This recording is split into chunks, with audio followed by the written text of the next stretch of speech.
you don't have rekindling flame actually. They're going for a rip. Rayquaza is so low, still there. That's the absolute skill they can see. Don't go. It's must be goodbye. He's what with a 0 steal. Oh, things were looking a little bit dicey at the beginning of that final stretch, but you have Toast being able to get the isolation on Mega, and even though they ended up using their Unite move and surviving because of Suzuru's Cotton Cloud Crash, the fact that they were able to wipe out 3 members of Gen 5 and go and take that Rayquaza, that is now going to put them in the lead. 214 to 406 with 10 seconds left to go in favor of My Esports for this first match of the April Cup EU. Yeah, it's game 1 taken by My Esports on the best of 3. 1-0 is your score so far in the series, and winner semis is looking already on fire. This is what we wanted to see. I mean, it doesn't disappoint. They definitely get your blood pumping. Holy moly, my heart is racing after that. I mean, I thought they would play a little bit more passively, but really it was just aggressiveness from the get-go. But there's the final scoreline, 214 to 446. Obviously, with multiple members down from Gen 5, they were just not able to go and break those shields and stop those dunks. I have to say, Gen 5 had a healthy lead, but when they decided to just leave Mega by themselves, and of course you want to be able to scan as many people for that computer crash, but it just made it that Suzuru had to go over the pitch with the Cotton Cloud Crash, which you have remarked, Kello, and it just had them all separated. So you didn't have your support, it was just onto Megu, and I kind of feel like that exposed Gen 5 a little bit, and it didn't work out for them, and it's crazy sad because Suzuru had 17 assists. I think what's really interesting as well, looking at that group, you had a Gen 5 pretty much contesting majority, if not all of the objectives, but every single one, including the Rayquaza, ended up going over to Kamai's side. Each of those Reggie steals, giving them those buffs, but also the global experience, but also just that Reggie Aleki to go and create some more pressure up in the top path, and that was where we ended up seeing that bottom path push be so successful and break that Tier 1 pad, but I mean, for a first match of the day on paper, you look at both of these compositions, I would say Gen 5, right? Normally we don't end up seeing a Ho-Oh. We were a bit unsure about it, but I think bringing back those members during the final stretch was just so valuable to them. It really was, and again, they benefited from the fact that Gen 5 was a little bit separated and split apart, and Kamai really did good use of those. And as you mentioned as well, the fact that they stole so many objectives is just so good for them. Oh, that's the coup de grace that we missed earlier. Lovely replay. Yeah, so they ended up securing that Reggie Aleki, and then they ended up getting the Reggie Steal. Look at this zoom out feature from the Reggie Steal. How fancy is that? I love that. That was cool. We're leveling up. We're leveling up. We're going to end the season of online season just in the best place, and we're starting off in the best place as well. The play started there, and although Mega was so exposed, Suzuru was able to get them in a good position, rekindling flame there to bring people back by Kamai. But I was just a little bit, hopeful that we were going to see Snow steal it back, considering how many times Kamai had stolen objectives. But look, it was really close. Look at that. But Toast really had it under control, no problem whatsoever. You've really got to give it to Narami there on the Ho-Oh. As much as Gen 5 tried to zone out Kamai, the fact that Narami ended up using their Sky attack to make it over the wall, that way they would be in range of the feathers on the ground to go and bring back those 2 revivals, was actually, that was just a masterpiece there. Gotta love to see a good showcase of ability. Bans have come through exactly the same as Game 1. And I have to say, Kello, I am a little disappointed because last month we had signed up be very well picked, but it didn't perform really well with a 33% win rate. Oh, Really? That's interesting. It was actually so low, especially considering the ban rate on it is quite high. But I guess it's just nuisance that duck can be. But same old so far. Lunda locking on into that Mewtwo Y, Toast and Marv looking Umbreon and Zeraora. So nothing too different just yet. Whether we're actually going to see some spice come into the mix here, we'll have to keep our eyes peeled. Yeah, potentially we might see it, but to be fair, White Fix was not broken for Gen 5. They had a feeling that they had things under control, so I guess they want to run it back. For Kamai, they won, so they definitely want to run it back. Narami did so well on the Ho-Oh, and Zante with those steals, just amazing.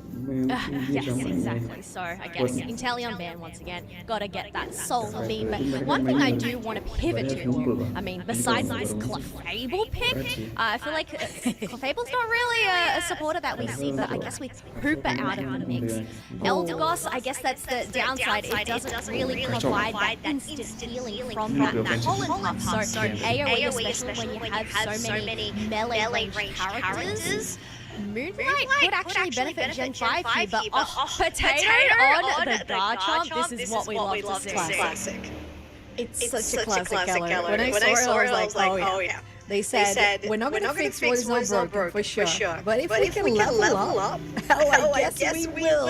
And Potato playing the Garchomp is just a masterpiece every single time. Now, as you pointed out, the Moonlight could be very useful, but there's just one thing as well, which we know that with a Cauda Crash, they can go walls, they can go over terrain, but it's not the case for the side of the Clefable. No, well, its Unite move is a bit of that wild card, right? Having six different moves that you can get. If you're very unfortunate, you might end up with Splash. I don't know whether ending with Explosion is fortunate because that ends up damaging you as well. But I guess the ones that you want to look out for, Lock, which is like that Snorlax block to just go and create some space. You have your Hyper Beams, which is like that Dragon Hyper Beam for that secure. Or even that Hydro Pump to go and push back. You just don't know. I guess that's the thing. You just gotta hope and wish for the best. That one wish. It's so true. I think my favorite personally is either Hyper Beam or Fly. Oh, yeah, me too. Yeah, it's so good as a secure option as well. And game 2 on your screen, once again, Gen 5 is on the purple side, my eSport on the orange, and they are 1-0 in this series. We have a little bit of a, no, actually, very similar routing here for the side of Gen 5 with Lunar Snow going into the central area, potentially having that first rotation to the top side, as Utah is alone, but maybe Kamai is going to try and be more successful in punishing this Magikarp focus bet has been brought with the into the zone, and we are okay. It is going to get that engage to tick on over just ever so slightly. Being able to get an assist and a bundle there is going to be huge for Utah. You see that the engage is already at that halfway mark. It was a beautiful read here by the side of Gen 5. They noticed that Kamai was really trying to punish the Magikarp. So instead of rotating to the top side like Game 1, Lunar Snow go to the bot lane and guarantee that they take the EV down, so delaying that Umbreon from getting into level 4. Now we know with 4 seconds to go that the big push will be here on the Altaria. Tosa's on the top side. Very good push here by Kamai to get the Altaria Swablu's away from the side of Gen 5. And now Mega is not as impressive as it was before. Still a belt. I'd say, each player has a signature Pokemon. Potato or Garchomp, that is definitely their signature. They have played this Pokemon so much, and just using that Dragon Rush to go and get those Altaria over to their side, out of sight of Gen 5. I mean, they're the strats that you want to see, but otherwise, despite Gen 5 rotating up, they're going to make their way to the central area. Leaving Utah, who was once a fish, now a Gyarados, and quite earlier on in this match as well. So, going to be able to hold up their own against you and Umbreon for the time being. and looking good for Gen 5 in a very aggressive push here in the enemy central area, and doing really good in not just controlling their own central, but going here for the Altaria as well. Maybe a couple of them solo there, but a solid beam, because we know Zante has a very good eye for snipe shots. But we know as well that you gotta be careful with how you're going for these pushes, because Gen 5 had upper hands on team fights, but they could get over aggressive. Yeah, that's the thing. You Just definitely got to pick your battles here. When you don't have a metagross online, it is only at that level 6. We do have that Moonlight there, ready to heal them up as we have Mai poking and prodding at them, hoping to just chip away. And once again, we're seeing this Dragon Rush coming out from Potato to get the Swabblers over to their side. Ooh, and now the more that I think about it, the more I like this pick was a 0 for the Clefable, because having the gravity, you're just denying that volt switch on the side of Zera Aura. A very good midnight slash here by the side of Gen 5, as they have taken 1 down, 2, and Zante will be alone here, but again, they are the tool to steal objectives, so Gen 5, rightfully so, go to take down the tier 1 before anything. That is actually a really good point. Yes, it stops zero volt switch, but then we also just saw it interrupt the sky attack from the Ho-Oh. So this Clefable last lock-in is actually benefiting Gen 5 here, but we do have that Reggie Elect going. Gen 5 this time, Mai are able to lock down another Reggie steal for themselves, even though it's a completely different match and 3 KOs, hello? Yeah, Utah was definitely trying to go for the objective and the steal, weren't able to do so, but they definitely got a couple of KOs in the midst of it. And it's kind of what happened in the previous game, right, Gallo? Gen 5 ends up winning the team fights, but not really taking the objectives. Yes, I mean, when you have the Aegis Slash and the view from last game going and getting the steal, but they don't have that risk of the